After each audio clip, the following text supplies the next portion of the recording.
After the recent mass shootings in El Paso, Dayton, and then Odessa and Midland, Texas, calls for gun reforms have been growing. They're coming from the public, from the business community, and from lawmakers. President Trump has said that he will unveil what he supports sometime this week. Recently, our William Brangham went to Odessa and Midland to see what gun owners themselves think ought to be done. William? That's right, Judy. While this debate unfolds here in Washington right now, we sought out gun owners, and only gun owners, to hear what their take is on what might be done to reduce gun violence in America. As you might imagine, many of them argued more Americans should be armed. But we also asked them, should we require universal background checks for all gun sales? Should we enact tougher red flag laws? Here is some of what we found. Just over 2 weeks ago, Dustin Fawcett was waiting in his truck outside this Starbucks in Odessa, Texas, with his 3-week-old daughter. We were just sitting there jamming out to some music, and all of a sudden I hear a stream of gunshots, you know, pop, pop, pop. The shooter who killed 7 and wounded 25 had just shot at several cars in the intersection right behind him. And I crawl in the back seat and check to make sure she's okay. Still unsure if these are actually bullets being shot. It was chaos. Fawcett and his family have long been hunters. While he's considered carrying a handgun, now he, like a lot of other Texans we met, will carry one. I mean, I felt helpless. I had a little daughter in the back seat, and I have no way. What if he would have came running up at me and I didn't have a weapon on me at the time? What would I have done? You know, you start thinking of that, and that's when you think, well, the only answer to that would be a firearm.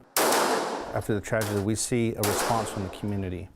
You know, there's sorrow, and we see a lot of people that are motivated anew. They want to do something about it. Tony Grijalva owns Family Armory in Midland, Texas, and he says he can barely keep up with the demand from people who want to carry a gun.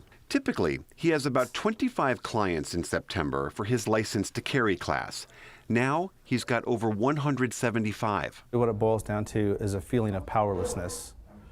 Things are out of control, but action, just generally speaking, is better than inaction. We know gun sales often increase after mass shootings, and we saw that at this gun show in Hillsborough, Texas. Some people here told us no laws can stop mass shootings, but others were open to some changes. Some even supporting policies that are actively opposed by the NRA. No, there's got to be something done. There's got to be a happy medium. I don't think I've got any. Dylan Hammonds is selling handguns and long guns today, including AR-15s, the gun used in many recent mass shootings, and one he thinks the media gets way too worked up about. He says there are plenty of similar guns just as lethal. But Hammonds believes people should be required to prove they know how to safely handle and store a gun before they can buy one. Why wouldn't that work? It might not stop it, but we don't resist driver's license. They'll gladly go down and pay their money to get a driver's license so they can jump in the car and go to Walmart and buy beer. They have no issue with that. But as soon as you have to have a license to buy one of these, they don't want anything to do with it. I'm going to look at the serial number here. Karen Barlow and her husband Gary own a gun store in Wichita Falls, Texas. They believe guns are valuable for protection. In fact, Gary used his gun a few years ago to defend their store from 2 armed robbers. I carry a .38 special revolver. The Barlows are federally licensed gun dealers, so by law, they have to run background checks on every single buyer. But at gun shows like this, and in millions of private or online sales across the country, there's a loophole, and that check isn't required. The shooter in Odessa reportedly failed one of these checks in 2014 and then bought his AR-15 privately. In your store, because you're a federally licensed gun retailer, Yes. you have to get background checks on everyone you sell a gun to. Exactly. But not every seller standing behind you right now has to do that. That's true. Do you think that ought to change? I do. Is that right? I do. Mm-hmm. Why? I would like to see that loophole closed. That's Universal background checks. universal.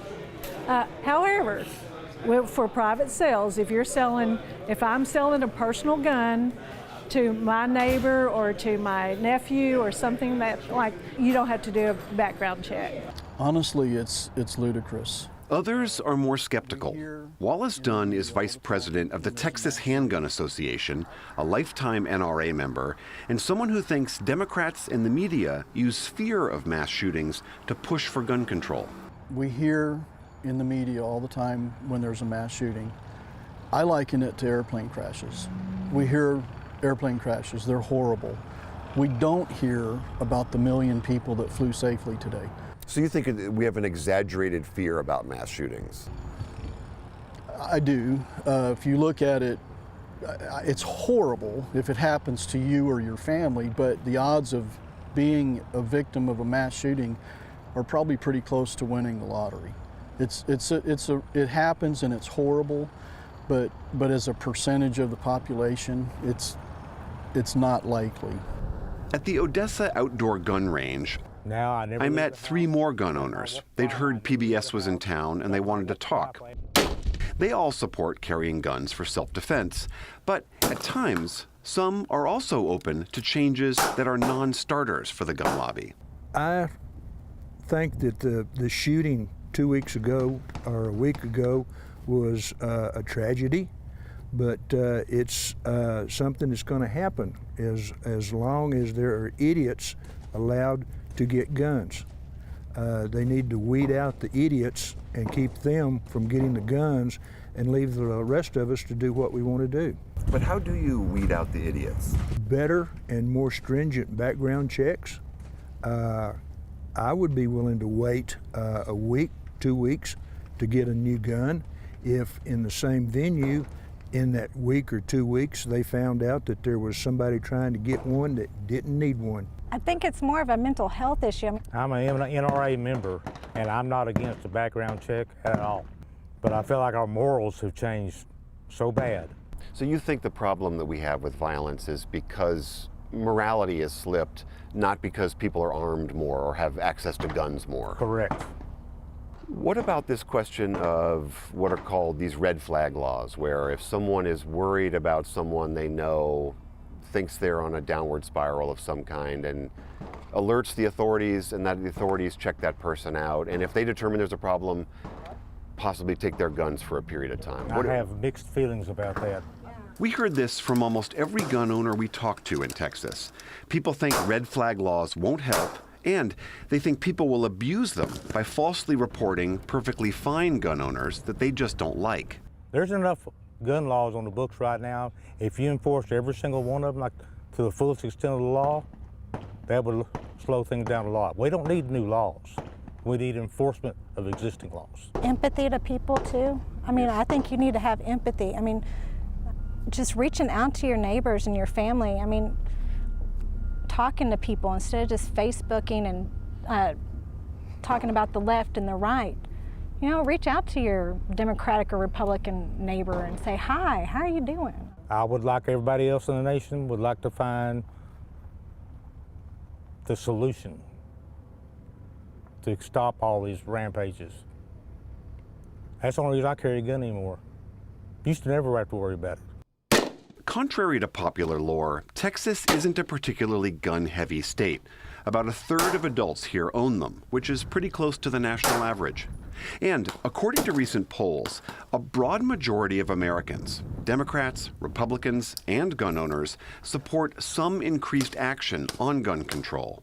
Whether those majorities translate into political action remains to be seen. For the PBS NewsHour, I'm William Brangham in West Texas.